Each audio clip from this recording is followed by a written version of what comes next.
Hello, I'm Nick Crawley.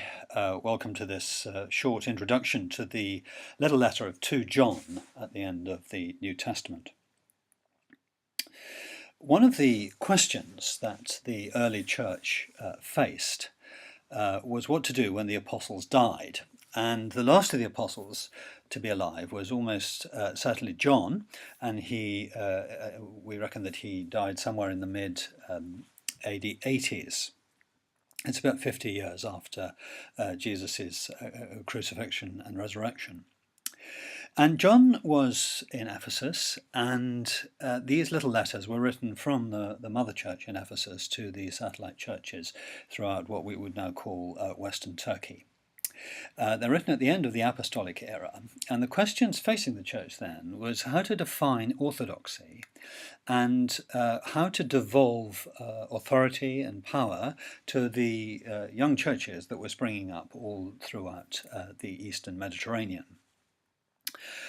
So the question is, what is orthodox teaching, and what do we do with people who are not teaching orthodox theology? And this brief letter is addressed to this, and the key verse is verse 7, where it talks about people who no longer teach or have never taught that Jesus comes in the flesh, and it's a present continuous verse. It's Jesus' involvement in humanity, and in fact, it was actually several hundred years before the church articulated this fully. It was at the Council of Chalcedon in 451 AD, where they affirmed that as one person, Jesus was both fully man and fully God. And the key axiomatic doctrine is that Jesus is the Son of God, and closely allied to this is the second foundational truth, is that Jesus is fully human. And this letter addresses this question. Indeed, there were people in John's network, in his church, who'd gone out and were teaching this heresy, that Jesus was not fully human. And he is addressing, well, what do you do with this? Now, it's significant that the letter is addressed to the chosen lady, almost certainly meaning metaphorically all churches, your church, my church. It's addressed to us, and the question John is giving this very, very helpful axiom that that we must affirm that Jesus comes fully in the flesh, that he was fully human. Now, closely allied to this is this interplay of truth and love, and these particularly in the first part of the letter, in the first 6 verses.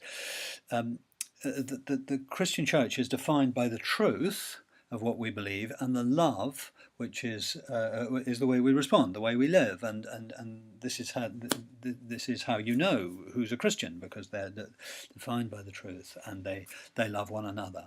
And so John is affirming these 2 central truths, these 2 central attributes in this letter. He doesn't answer every question, but what he's giving us is two, as it were, rails on which to run as we negotiate our way forward, and as we try and handle these issues of doctrine, and what do we do? And of course, the practical thing in 2 John is do not extend hospitality, do not support those whose theology and doctrine has departed in this crucial way from the central truths of the gospel.